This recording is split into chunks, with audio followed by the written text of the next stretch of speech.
haddii aad jecel la jiirto fariintan u dir qofka dartiisa asrat u saaran tahay aan ku bilaabo sheekadu waxay leedahay haddii ay jirto in qof bin aadama baahi loo qabo naftayda adiga ay ku tabaysaa oo ay ku qanacsan tahay iyadoo aan ka fikirinin culaysyada imaan kara mustaqbalka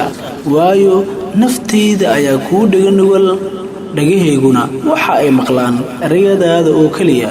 indhaheeguna aragtidaada waa u daawo waa igu adag tahay inaan saacado ku waayo waxaana taas sabab u ah qalbigu aan u dulqaadan karin inuu iska kaa masaxo inta aan ku sugayo waa igu adag tahay inaan joojiyo tirinta daqiiqadaha waxaase iga sii adag inaan ku waayo sababtoo ah xusuustayda iyo maskaxdayda ayaad meel adag ka degan tahay walwalka waa qayb ka mid ah guuldarrada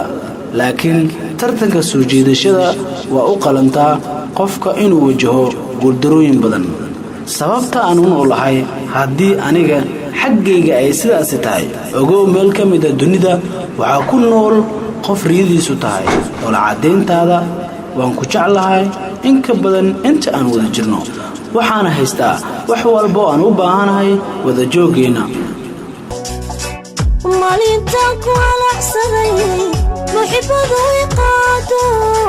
maankay ku raaceen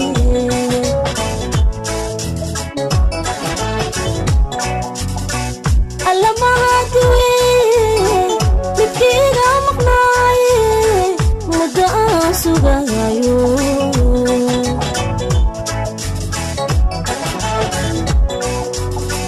maalintaan ku halacsaday muxibadu iqaado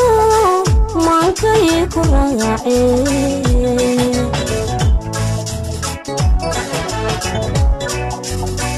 maskaxdayda hanato miyirkaygi qaade sideen kaaga maharmaa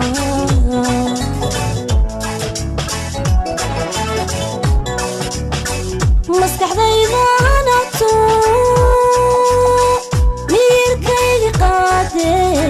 sideen kaaga maharmaa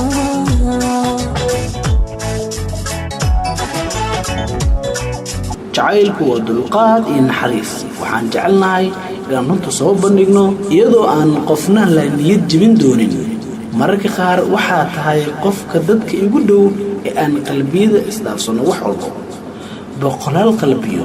aad ayay ugu yaryihiin inay qaadaan dhammaan jacaylka aan kuu qabo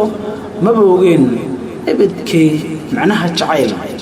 ilaa adiga aad iga soo horbaxday oo aad i bartay fadlan haddaad ka heshay geeraarkan subscribe noo dheh channelka kadibna calaamadda gambaleelka taabo like comment sheegrey saaxiibadaada la wadaag ka mid noqo saaxiibada la socda waxyaabaha ugu badan aan soo gelin halkan mahadsanidin